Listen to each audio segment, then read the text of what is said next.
We're very happy to be back here in Canada. I'm here with my wife Linda and my three girls, Persia, Kyla, and Shiloh.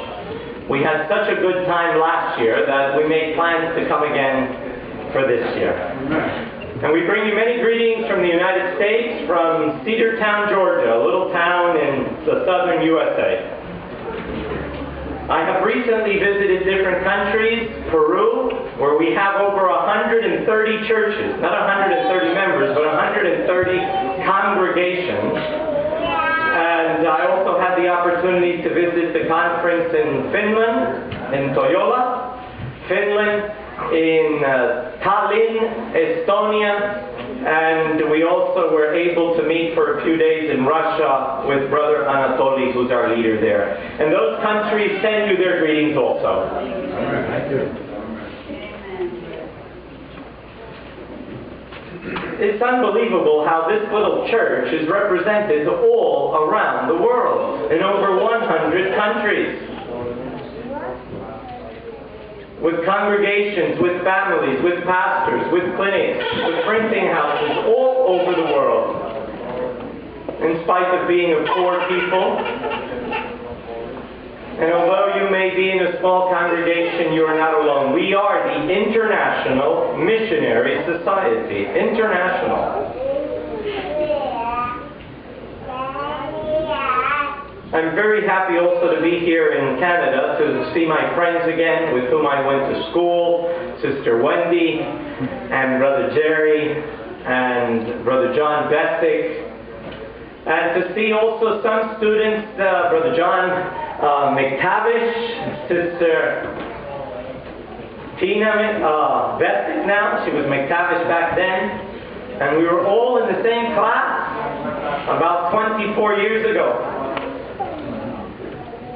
And I'm happy that Canada is supporting the United States, the work in the United States and also in the General Conference by providing two members. Brother Timo Martin is a member of the General Conference. I want you to know that. He's a member of our ministerial department. We have 7 members in that team. And he was there to help clarify our definition of sin. Very nice document was issued by the General Conference on what sin is, because there is a lot of confusion in the world today. You also have from Canada another member of the General Conference, and that is our dear Brother John Bessick, who we believe needs to be ordained, and we're happy that that will take place today. Now, Brother John Bessick serves on our finance board, so he determines my salary. And he determines the salary of all the workers at the General Conference. We absolutely had no say-so on that. And I want you to know that to work for this church, it takes a sacrifice. It takes giving up something. And we're thankful to all the ministers and Bible workers around the world who are able to make that sacrifice with the Lord.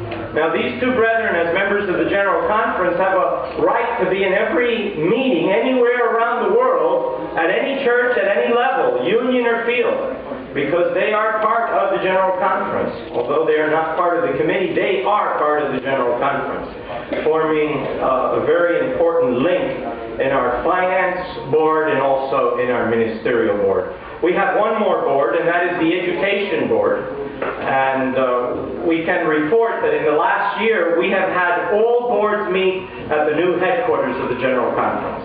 And this coming year they will meet again. We'd like to continue to gather insight and advice from our brothers and sisters from around the world as we push this work of Reformation forward. We're in the process of purchasing a very huge building to open our first college in the Reform movement. We've had missionary schools, 2-year programs, but now we're looking at starting a nursing program in the U.S. As soon as I get back in another 2 weeks, we will place an offer for a nice building. Brother Timo saw it, also Brother John Bessick, and we ask for your prayers, and we will ask later for your support in providing students that would like to become nurses and medical missionaries, and also for your financial resources that this work can go forward. We'd like to have every institution that the Spirit of Prophecy talks about at the General Conference, and then to replicate that all over the world. So next month, we will open our primary school. We have a teacher we have contracted from Switzerland. She speaks French, English, German, and Spanish. And she will be one of our primary teachers, as well as my wife. She will also be a teacher there at the school. And we are very excited to start this primary school. I tell you, every church in the world of the Reform movement should make efforts to have their own primary school, or to promote homeschooling. Because one of the reasons we are losing our youth and we are losing our children to the world is because of the influence of other children, of other youth that do not know about God, that don't have the fear of the Lord in their hearts. And you have a lot of talent here in Canada, a lot of educated people that could make that step and sacrifice and open a school. You have a beautiful facility here, and it would just take checking the laws of the nation to see what is required. In the United States, it's very easy. If you're a church, you can do just about anything and everything. And so we have gotten a recognition from the Department of Sales in Georgia, recognized as a church. We can buy everything tax-free. And very soon we will have also the license. There's one more paper we need to complete from the fire department, and we will have our license from the city of Cedartown for our primary school. It's going to be called Cedar Christian School. So please pray for this effort, and we're hoping that next year we may be able to start with our nursing program. We're looking for nurses that would like to help us in training young people. They will receive a degree, and with this degree they can practice anywhere in the United States once they pass the national test. But we will have an accredited program. We've put together a team of professionals, and we want to go forward in the Reform movement, to move forward for the honor and the glory of the Lord. We still have other institutions we need to work on, like a museum, like a restaurant, like a health food store. We need to have everything the Spirit of Prophecy says, and we need to start at the top and be an example for our world, that we want them to be ready for the return of Jesus. Amen? Amen. So I say that as a way of introduction. Now, let me share with you a story from A.T. Jones in 1893. A.T. Jones was one of the great preachers of righteousness. And at the General Conference in 1893, he spoke about that day when we will be at heaven's doors. And he says two groups are going to be there. And the first is going to come forward and knock on the door. And the answer will be, who's there? We're here, Lord. Open to us. We want to come in. And the response from heaven's gates is, what have you done that you should come in? What right have you to enter the inheritance here? What claim do you have? And then the first group answers, oh, we know Jesus. We have eaten and drunk with him. He has taught in our streets. We have prophesied in his name. In his name we have cast out devils and have done many wonderful works. Lord, is not that enough? Open the door. We're ready. And the reply comes, depart from me, ye that work iniquity. There's going to be another company there. A.T. Jones continued in 1893 saying, that other company shall be from many nations, kindreds, and tongues, and people. And they will also want to come in. And they will knock at the door. Hello? Who is it? We're here, Lord. We want to come in. What have you done that you should enter here? What claim have you to come in? Then the answer comes. From that group standing there, we have done nothing at all to deserve it. We are sinners, dependent only upon the grace of the Lord. Lord, I was wretched, so completely in bondage, and no one can deliver me but Jesus. Another will say, Lord, I was so blind I could not see, but Jesus gave me that eye salve that I could see. Another raises his voice and says, Lord, I was naked and trembling in the coldness of the world, and Jesus came and covered me. Everyone speaks and says that Jesus did something for them. They saw themselves as wretched, as miserable, as poor, as blind, as naked. And then in unison they cried, all that we can present, A.T. Jones says, all that we can present, all that we have to present, any claim that would cause us to enter is what He has done for me. What He has done for us. If that will not pass, then we must stay out. And that will be just too. If I am left out, I have no claim to make. But oh, will this entitle me to enter? To possess the inheritance? And then they hear a voice. The sweet voice of the Savior that says, come in, thou blessed of my Father. And the doors are swung open, and they enter into the joy of the Lord. What a beautiful day. When we will be even at the doors of heaven, before the angels, before God, before Jesus, before the Spirit. What claim will you present? The only claim we can present is what Jesus has done. Because God works in us according to His good will and pleasure. Now, in order for me to get to heaven's gates, I need to do three things. And I wish you will take note of them. If you have a pencil or a pen, and jot them down. The first is based on the book of the Song of Solomon, that beautiful song that Solomon wrote. The Song of Solomon, right after the book of Proverbs, we read, after the book of Ecclesiastes, in chapter 5. And it is the story of this girl who is laying on her bed, and then she hears someone at the door. And this is what the Bible says in Song of Solomon, chapter 5, verse 2. Please read on with me. I sleep, but my heart waketh.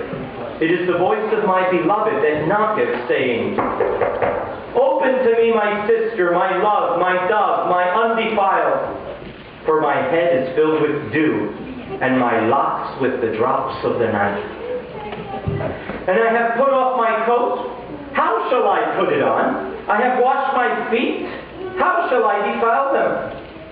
My beloved put in his hand by the hole of the door, and my bowels were moved for him.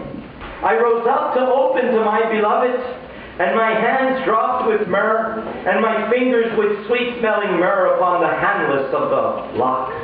I opened to my beloved, but my beloved had withdrawn himself. He was gone. This is the story of Solomon with a young, dark girl that he had fallen in love with. And he comes to her door and knocks, and she says, I'm already in bed. I don't want to get up. I don't want to dirty my feet. I cleaned them already. She delays. She doesn't run to the door when she hears her beloved. And then when she thinks about it, well, maybe, all right, I'm going to do it. I'm going to go open the door. It's too late. Her beloved has left. And it's a symbol of Jesus with every Christian. With every professed Christian. He comes to the door. He puts in his hand. He tries to open the door of our heart. But we're busy about other things. And then when we decide, oh, I want to open the door now, it may be too late. When you hear the call of Jesus, you must respond immediately. You have to open the doors of your heart, the doors of your mind, and say, Jesus, please come in. How many of us are too tired to open the door? How many of us, when the night comes, we're laying in bed, we're too tired to pray. We're too tired to read the Bible. We're too busy during the day. Some of us are scared. This group of reformers, what are they like? How do they get along? I took a course on management many years ago. Many years ago. And I remember one of the principles that attracts people to join a social group. I don't remember both of them, but I remember one of them that stuck with me till this day, and that was the unity within the group. That really attracts people. That makes them want to join too, because everybody wants to belong to something, to someone, to some group. They look at their feathers and see, wow, do they have feathers like me that we can flock together? I remember this man from Spain that was in Germany. And that was back in 1994 when I lived in Germany. And I was giving him Bible studies. And he would come, he would drive every day about an hour to the office of the General Conference, and I would take time from my busy schedule and I'd study the Bible with him. It was a time of refreshing for me. I enjoyed it, I think, more than he did.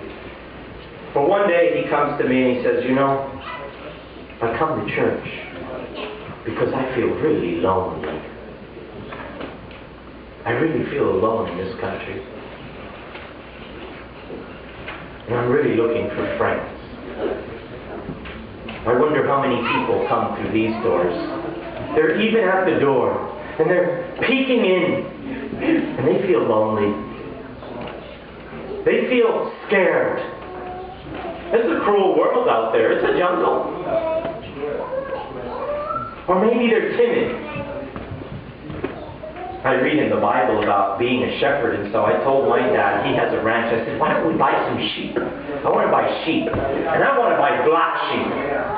So I went about, and I bought myself some black sheep. I was really excited, now I have these sheep. I'm the owner, I'm the shepherd. You know what I learned about sheep?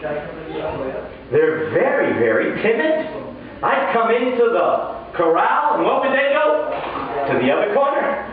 And I try to call them in, and I try to, put some food out. They'd stay away.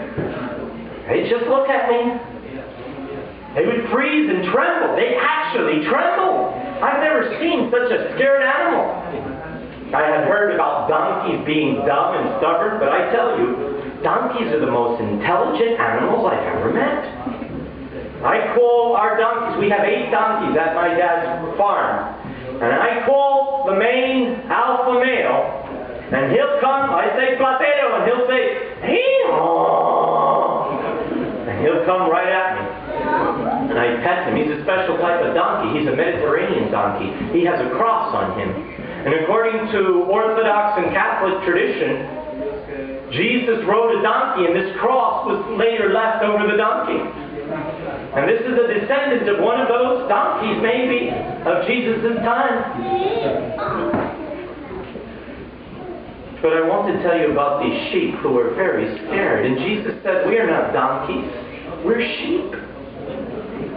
And some are very timid, some are very ashamed, are very shy. Like my daughters sometimes tell me, I'm a little shy.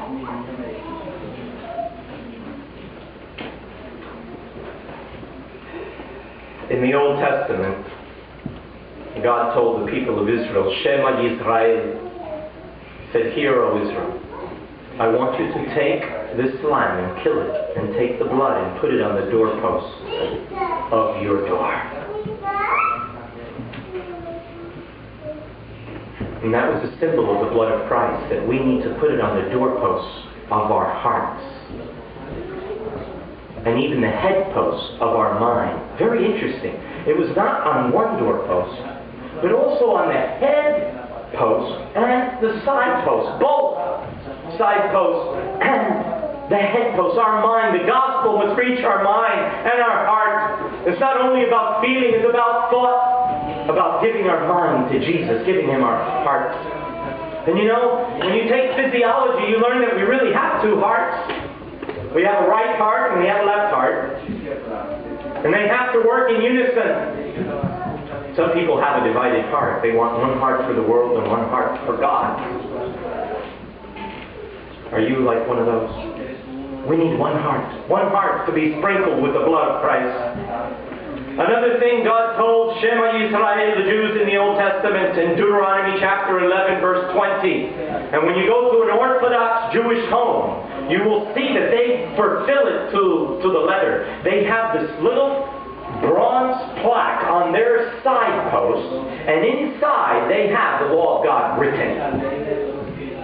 They nail it to the side post of their home. Because God said in Deuteronomy chapter 11, verse 20, that we need to put on our doorpost the law of God. And in Exodus 12:22, He said we needed to sprinkle it with blood. We first need to sprinkle our hearts and our minds with the blood of Jesus. We must accept Jesus by faith. And then we are to keep the law of God.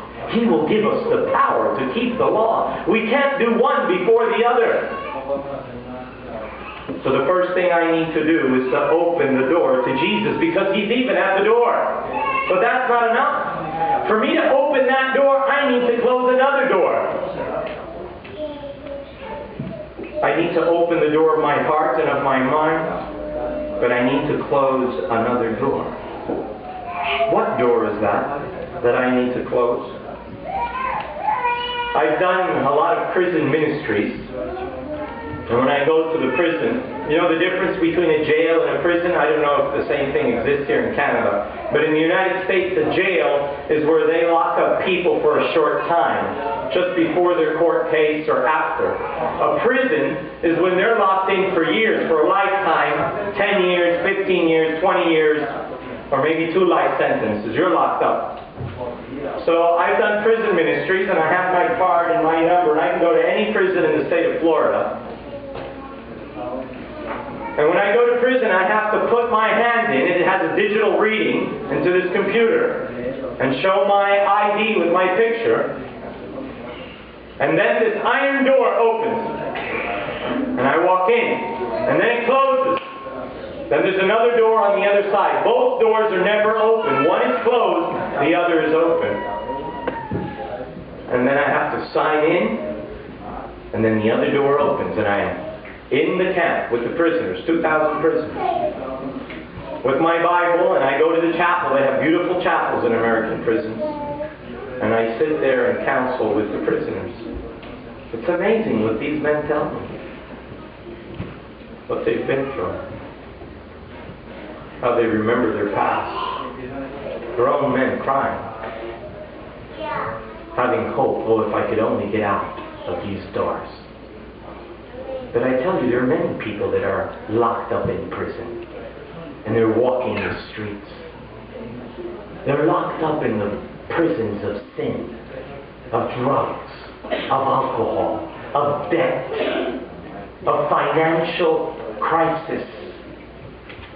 They're locked up in them. There's some kids in school that can never get out. They need to go one degree after another, never get out. They're locked up. Some are locked up in businesses. The sun comes up, they're there. The sun goes down, they're there. They're locked up. There's no time for God, for family, for friends. Look at this fellow in the Old Testament. Genesis chapter 13, verse 12. He's a special man. His name is Lot. Genesis 13, verse 12. We're going to read 2 verses there in Genesis. I'd like you to read them with me, please. About the need of closing doors. Genesis 13, verse 12. It says, "And Abraham dwelled in the land of Canaan, and Lot dwelled in the cities of the plain, and pitched his tent toward Sodom." We find Lot separated himself from Abraham, and he moved to Sodom. He was pitching his tent, it says in verse 12, toward Sodom. Now, where do we find Lot 20 years later? About 20 years later. Genesis chapter 19, verse 1. 19, verse 1. "And there came 2 angels to Sodom at even, and Lot sat at the door of Sodom." He's at the door. How many of us are living at the door of Sodom? At the door of immorality, of having an affair with a married man. If they have a ring, then that, in America, the trend is you want to get a married man. It's more exciting. It's more emotional. And they're stealing each other's husbands and wives. Are you sleeping with your boyfriend, with your girlfriend? Are you seeing Playboy magazines? Are you reading love novels at the beach?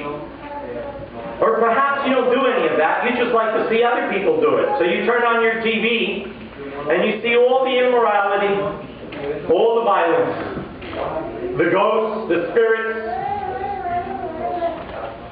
You see the devil himself sometimes on TV.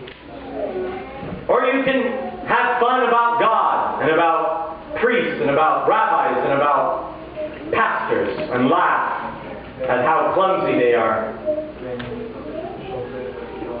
So I tell you, many of us are living at the doors of Sodom. And we need to close those doors if we've opened our doors to Jesus. Because Jesus is even at the door. And you know, when He sent those 2 angels there to Sodom, it was to get Lot out. And he came out with his family. The problem was that his wife did not, although she had left Sodom, Sodom had not left her heart. She still had Sodom in her heart. Her daughters had Sodom in their hearts. Oh, they had a beautiful home, I tell you. Lot was a really wealthy man. He was a big politician in Sodom. He sat at the gate. He was like a judge. But he lost his family. Do you want to lose your family? Do you want to lose your children? Where are your children today? If we're living in Sodom, even if we are like righteous Lot, it's going to be hard to bring them to Jesus. We got to compete with the TV, with the schools. We got to compete with the video games.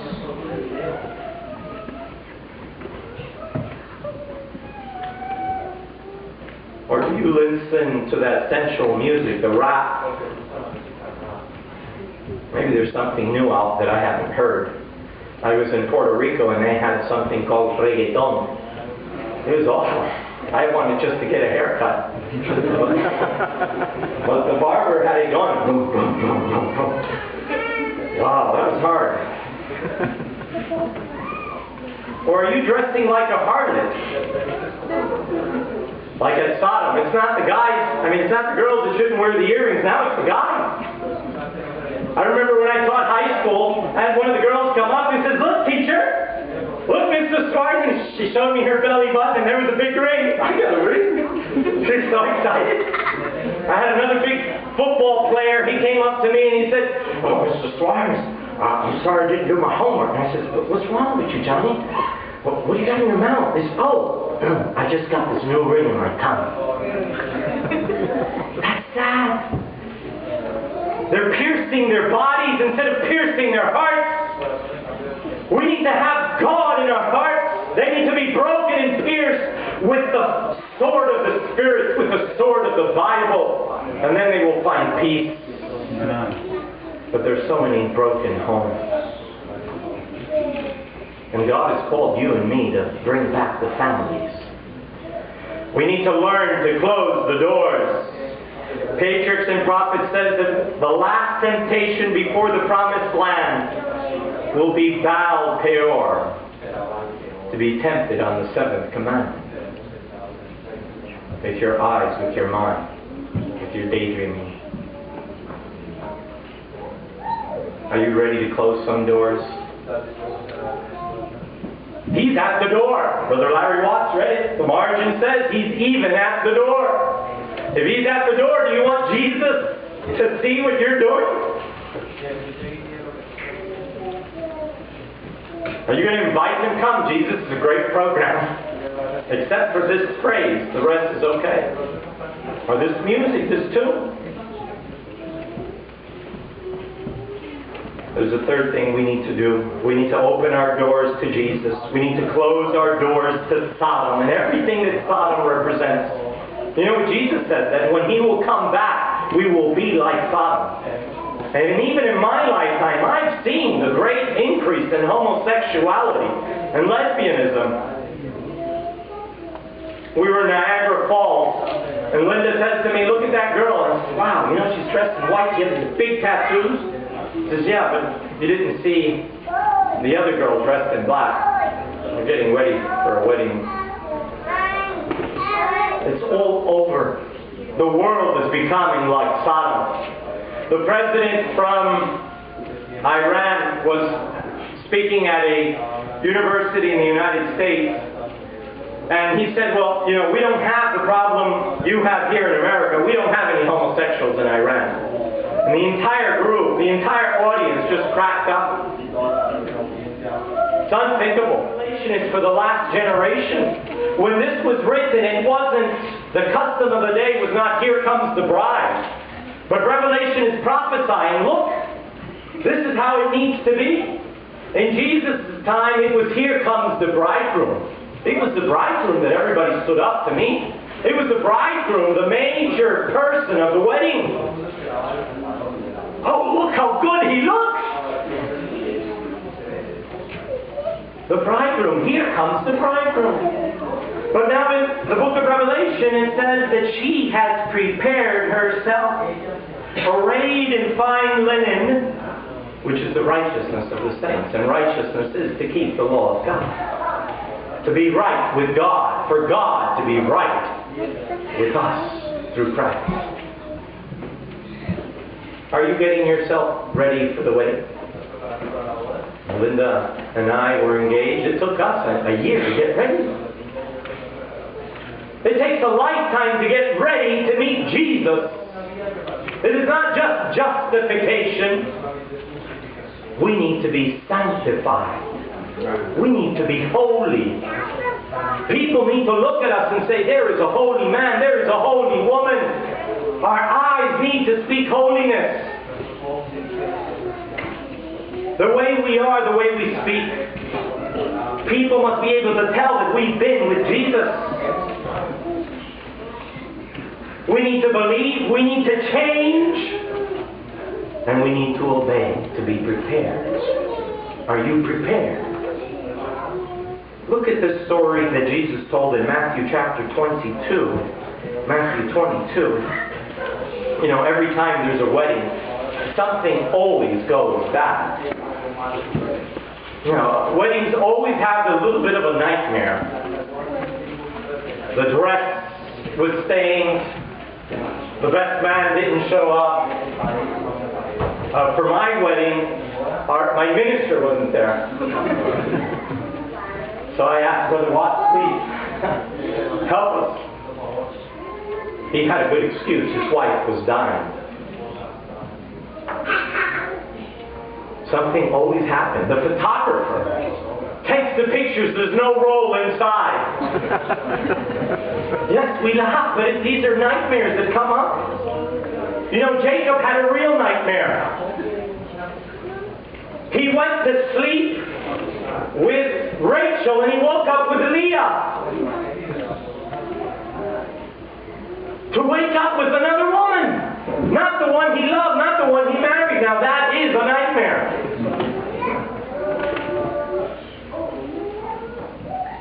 He wanted one wife and he ended up with 4. And he had to pay big time for it. Read the life of Jacob, how much misery he had to suffer. Well, Jesus tells about another nightmare here for weddings. Matthew chapter 22, verse 11, it says, "And when the king came in to see the guests, he saw there a man which had not a wedding garment." He was not well dressed for the wedding. And he saith to him, "Friend, how camest thou in hither not having a wedding garment?" And he was speechless. And then said the king to the servants, "Bind him hand and foot, and take him away, and cast him into outer darkness. And there shall be weeping and gnashing of teeth, for many are called, but few are chosen." He didn't have the wedding garment. That wedding garment we receive by faith. That wedding garment is the righteousness of Christ. But that wedding garment we retain by obedience. If we do not obey, we lose that wedding garment. We receive it by faith, we retain it by obedience. I found this statement in this booklet by Sister White. It's a compilation of her writings. It's called Notebook Leaflets, and my mother-in-law gave it to me. I've been enjoying it. And it says, "It is the grace of God that comes to us through obedience to the law of God." I was astonished when I read that. What do you mean, grace comes to me when I obey? Grace comes to me when I obey? When I have the willingness to obey, God gives me the strength to keep His law. What we need, brethren, is a willingness. We need to have that purpose in our mind, like the prodigal son who, like a flint, he decided to go to his father. "I will go up and go to my father and say, I have sinned against heaven and against thee, and I am not worthy to be called thy son, but make me as one of thy hired servants." And the father comes and embraces him and clothes him with his wedding garment. Let us rejoice and be glad, for this my son was lost, was dead, and now he is alive. It is the grace of God that comes to us through obedience to the law of God, which is the transcript of the divine character. I remember a young girl who was talking to her father. She liked this young guy. And he said, "Daddy, what do you think? Do you think I can marry him? I really like him." And the dad said, "But you know, that young man really doesn't have an education. I really don't like his past, what he's done." The girl thinks about it and says, "That's true, Daddy. But you know, Daddy, I know where he's going. I know where he's going." Do you know where you're going? God is willing to wait upon our past, upon who we are, if we have the willingness to go even to the door. He's at the door, but we have to open it. We have to welcome Him in. We need to prepare ourselves. We need to close the doors of Sodom. And then we can rejoice, because Jesus is very jealous. He says in the Old Testament, "I am a jealous God." He doesn't want us to see us with other men, with other women, like harlots. He wants to keep us to Himself. Do you have that wedding garment? We need obedience to retain it. I want to finish with this story. It's a story about Steve and Mary. Some of my favorite stories. It's a true story. You see, Steve lived down in the southern U.S., and so did Mary. And they were in love. They were engaged.